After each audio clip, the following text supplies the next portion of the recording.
Hello, and welcome to Rich and X Gaming.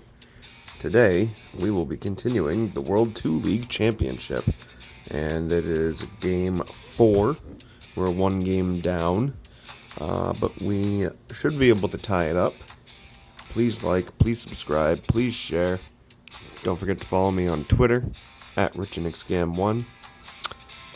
Check out my music channel, Rich and X Music. And today I will be watching YouTube videos in the background of recording a YouTube video. Isn't that neat? Let's play some baseball. Accounts for roughly $25 trillion US. Today, banking can seem very complex, but originally, the idea was to make life simpler.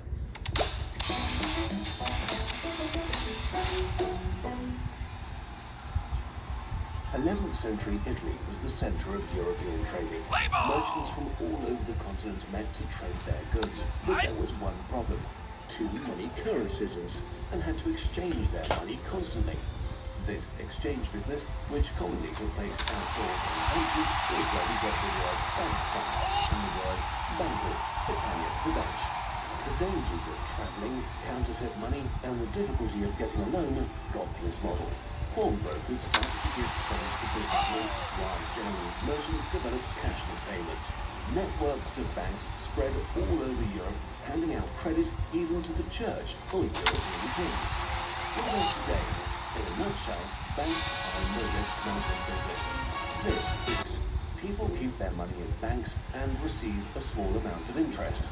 The bank take interest rates. It's a calculated risk because some of the lenders will default on their credit. This process is essential for our economic system because it provides resources for people to buy things like houses or for industry to expand their businesses and grow. So banks take funds that are unused by savers and turn them into funds society can use to do stuff. Other sources of income for banks include accepting saving deposits, the credit card business, buying and selling currencies, custodian business, and cash management services. The main problem with banks nowadays is that a lot of them have abandoned their traditional role as providers in favor of short-term gains that carry much higher risks. During the financial boom, most major banks adopted financial constructs that were barely comprehensible and did their own trading in a bid to make false money and earn their executives and traders millions in bonuses. This was nothing short of gambling and damaged whole economies and societies. Brought back in 2008. When banks like Lehman Brothers gave credit to basically anyone who wanted to buy a house and thereby put the US and parts of Europe, causing stock prices to plummet, which eventually led to a global banking crisis and one of the largest financial crises in history.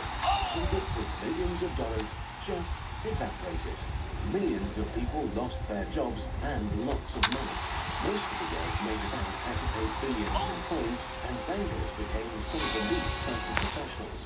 The US government and the European Union had to put together huge bailout packages to purchase bad assets and stop the banks from going bankrupt. New regulations were put into force to govern the banking business. Compulsory bank emergency funds were enforced to absorb shocks in the event of another financial crisis. But other pieces of tough new legislation were successfully blocked by the banking lobby. Today, other models of providing financing are gaining ground fast, like new investment banks that charge a yearly fee and do not get commissions on sales, thus providing the motivation to act in the best interests of their clients. In a nutshell, they provide the same financial profit maximization from large groups of small investors circumventing the bank as a middleman. But it also works for industry.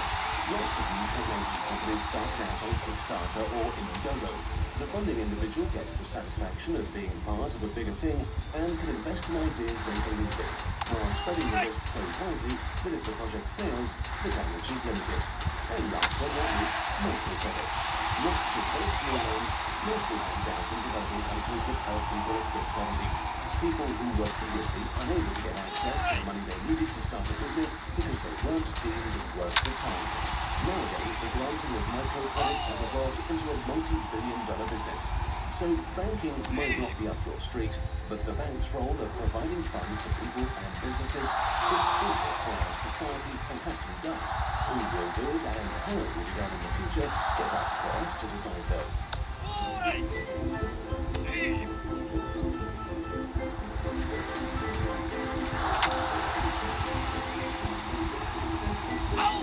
Dag, yo. More than a business, a passion. With the help of Bluehost's powerful tools and expert advice, don't just make a website.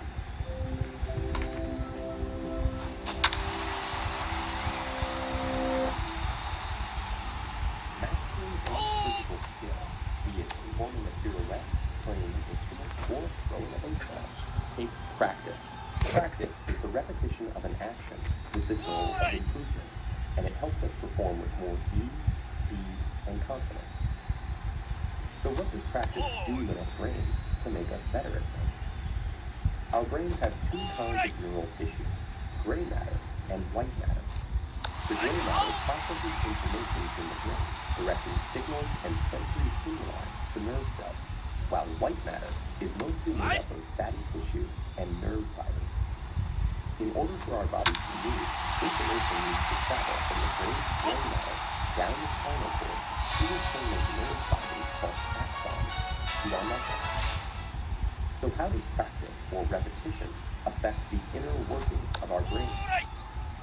The axons that exist in the white matter are wrapped with a fatty substance called myelin, and it's this myelin cover or sheath that seems to change with practice. Myelin is similar to insulation on electrical cables. It prevents energy loss from electrical signals that the brain uses, moving them more efficiently along neural pathways. Some recent studies in mice suggest that the repetition of a physical motion increases the layers of myelin sheath that insulates the axons. And the more layers, the greater the insulation around the axon chains, forming a sort of superhighway for information connecting your brain to your muscles. So while many athletes and performers attribute their success Boom. muscles themselves don't really have memories. Rather, it may be the myelinating of neural pathways that give these athletes and performers their edge with faster. There are many theories that attempt to quantify the number of hours, days, and even years of practice that it takes to master a skill. While we don't yet have a magic number, we do know that mastery isn't simply about the amount of hours of practice. It's also the quality and effectiveness of that practice. Effective practice is consistent, intensely focused, and targets content or weaknesses that lie at the edge of one's current abilities. So if effective practice is the key, how can we get the most out of our practice time? Try these tips. Focus on the task at hand. Minimize potential distractions by turning off the computer or TV and putting your cell phone on airplane mode. In one study, researchers observed 260 students studying. On average, those students were able to stay on task for only 6 minutes at a time. Laptops, smartphones, and particularly Facebook were the root of most distractions. Start out slowly or in slow motion. Coordination is built with repetitions, whether correct or incorrect. If you gradually increase the speed of the quality repetitions, you have a better chance of doing them quick. Next, frequent repetitions with a lot of breaks are common practice habits of elite performers. Studies have shown that many top athletes, musicians, and dancers spend 50 to 60 hours per week on activities related to their craft. Many divide their time used for effective practice into multiple. It's a bit surprising, but a number of studies suggest that once a physical motion has been established, it can be reinforced just by imagining. In one study, 144 basketball players were divided into two groups.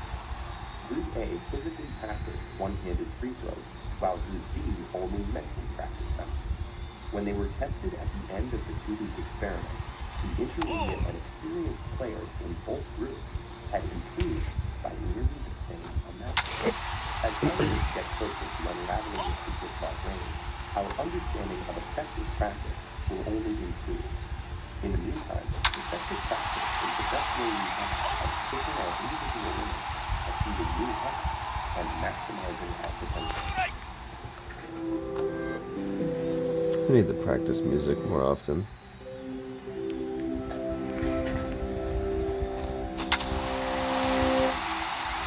Picture warm, gooey cookies, crunchy candies, velvety cakes, waffle cones piled high with ice cream. Is your mouth watering? Are you craving dessert? Why? What happens in the brain that makes sugary foods so hard to resist? Sugar is a general term used to describe a class of molecules called carbohydrates, and it's found in a wide variety of food and drink. Just check the labels on sweet products you buy. Glucose, fructose, sucrose, maltose, lactose, dextrose, and starch are all forms of sugar. So are high fructose corn syrup, fruit juice, raw sugar, and honey. And sugar isn't just in candies and desserts. It's also added to tomato sauce, yogurt, dried fruit, flavored waters, or granola bars. Since sugar is everywhere, it's important to understand how it affects the brain. What happens when sugar hits your tongue? Keep getting doubles on 2 outs. Does sugar make you crave more? You take a bite of cereal. The sugars it contains activate the sweet taste receptors, part of the taste buds on the tongue. These receptors send a signal up to the brainstem, and from there it forks off into many areas of the forebrain, one of which is the cerebral cortex. Different sections of the cerebral cortex process different tastes: bitter, salty, umami, and in our case, sweet. From here, the signal activates the brain's reward system. This reward system is a series of electrical and chemical pathways across several different regions of the brain. It's a complicated network, but it helps answer a single subconscious question. Should I do that again? That warm, fuzzy feeling you get when you taste Grandma's chocolate cake? That's your reward system saying, yes. And it's not just activated by food. Socializing, sexual behavior, and drugs are just a few examples of things and experiences that also activate the reward system. But overactivating this reward system kickstarts a series of unfortunate events: loss of control, craving, and increased tolerance to sugar. Let's get back to our bite of cereal. It travels down into your stomach, and eventually they do send signals telling your brain that you're full, or that your body should produce more insulin to deal with the extra sugar you're eating. The major currency of our reward system is dopamine, an important chemical or neurotransmitter. There are many dopamine receptors in the forebrain, but they're not evenly distributed. Certain areas contain dense clusters of receptors, and these dopamine hotspots are a part of our reward system. Drugs like alcohol, nicotine, or heroin send dopamine into overdrive, leading some people to constantly seek that high. In other words, to be addicted. Sugar also causes dopamine to be released, though not as violently as drugs. And sugar is rare among dopamine-inducing foods. Excellent. For example, has no effect, which probably explains why it's so hard to get kids to eat. Let's say you're hungry and decide to eat a balanced meal. You do, and dopamine levels spike in the reward system hotspots. But if you eat that same dish many days in a row, dopamine levels will spike less and less, eventually leveling out. That's because when it comes to food, the brain evolved to pay special attention to new or different tastes. Why? 2 reasons. First, to detect food that's gone, more likely we are to get all the nutrients we need. To keep that variety up, we need to be able to recognize a new food, and more importantly, we need to want to keep eating new foods. And that's why the dopamine levels off when a food becomes boring. Now back to that meal. What happens if in place of the healthy, balanced dish, you eat sugar-rich food instead? If you rarely eat sugar, or don't eat much at a time, the effect is similar to that of the balanced meal. But if you eat too much, the dopamine That's their first hit. does not level out. 7 In other innings. words, eating lots of sugar will continue to feel rewarding. In this way, sugar behaves a little bit like a drug. It's one reason people seem to be hooked on sugary foods. So think back to all those different kinds of sugar. Each one is unique, but every time any sugar is consumed, it kickstarts a domino effect in the brain that sparks a rewarding feeling. Too much too often, and things can go into overdrive. So yes, Shoulda dove. overconsumption of sugar can have addictive effects on the brain. But a wedge of cake once in a while won't hurt you.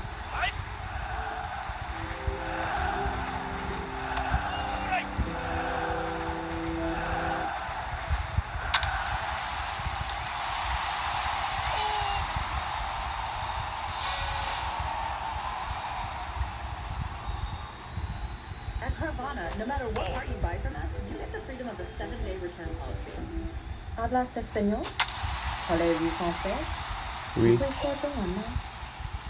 If you answered sí, oui, or 会, and you're watching this in English, chances are you belong to the world's bilingual and multilingual majority. And besides having an easier time traveling or watching movies without subtitles, Knowing 2 or more languages means that your brain may actually look and work differently than those of your monolingual friends. So, what does it really mean to know a language? Language ability is typically measured in 2 active parts, speaking and writing, and 2 passive parts, listening and reading. While a balanced bilingual has near equal abilities across the board in 2 languages, most depending on their situation and how they acquired each language, they can be classified into 3 general types. For example, let's take Gabriella, whose family immigrates to the US from Peru when she's 2 years old. As a compound bilingual, Gabriella develops 2 linguistic codes that might be a coordinate bilingual, working with 2 sets of concepts, while continuing to speak Spanish at home and with friends. Finally, Gabriella's parents are likely to be subordinate bilinguals, who learn a secondary language by filtering it through their primary language. Because all types of bilingual people can become fully proficient in a language, regardless of accent or pronunciation technology, have given neurolinguists a glimpse into how specific aspects of language learning affect the bilingual brain. It's well known that the brain's left hemisphere is more dominant in analytical and logical processes, while the right hemisphere is more active in emotional and social ones. Though this is a matter of degree, not an absolute split. The fact that language involves both types of functions, while lateralization develops gradually with age, has led to the critical period hypothesis. According to this theory, children learn languages more easily because the plasticity of their developing brains lets them use both. Language is lateralized to one hemisphere, usually the left. If this is true, learning a language in childhood may give you a more holistic grasp of its social and emotional contexts. Conversely, recent research shows less emotional bias and a more rational approach when confronting problems in the second language than in their native one. But regardless of when you acquire additional languages, being multilingual gives your brain some remarkable advantages. Some of these are even visible, such as higher density of the gray matter that contains most of your brain's neurons and synapses, and more activity in certain regions when engaging a second language. The heightened workout a bilingual brain receives throughout its life can also help delay the onset of diseases like Alzheimer's and dementia by as much as 5 years. The idea of major cognitive benefits to bilingualism may seem intuitive now, but it would have surprised earlier experts. Before the 1960s, bilingualism was considered a handicap that slowed a child's development by forcing them to spend too much energy distinguishing between languages. A view they show that reaction times and errors increase for some bilingual students in the dorsolateral prefrontal cortex. This is the part of the brain that plays a large role in executive function, problem solving, switching between tasks, and focusing while filtering out irrelevant information. So, while bilingualism may not necessarily make you smarter, it does make your brain more healthy, complex, and actively engaged. And even if you didn't have the good fortune of learning a second language as a child, it's never too late to do yourself a favor and make the linguistic leap from hello to hola, bonjour, or ni haos, because when it comes to our brains, a little exercise can go a long way.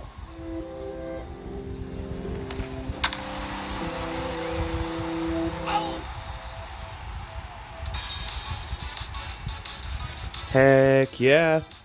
We won. We won. Oh yeah. We won. We won. Yeah. So, we won by even more than we won last time.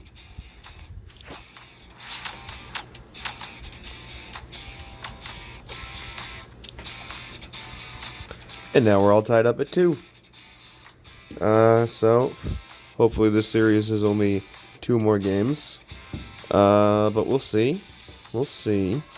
Please like, please subscribe, please share. Every little bit really helps the channel. And we're getting really close to 1,000 subscribers. And when we hit 1,000 subscribers, that's when all the cool stuff can start happening, like community posts and live streams and monetization. And with monetization comes the justification with spending more time on the channel and therefore more and better content. So please like, please subscribe, please share. And I'm going to be starting an Amazon Associates account if you're curious about the kind of equipment I use, both for gaming and music. And I'm also going to be starting a Patreon, but I'm still asking you guys what you would like to see as Patreon rewards for the gaming channel. I'm having a hard time coming up with a bunch of ideas myself, and even if you would not donate money, I'm curious as to what you would like to see regardless. If you just came across the channel and you were like, oh, that's a good idea, I wanna know what you think a good idea would be, even if it doesn't convince you. So I'll see you guys down in the comments.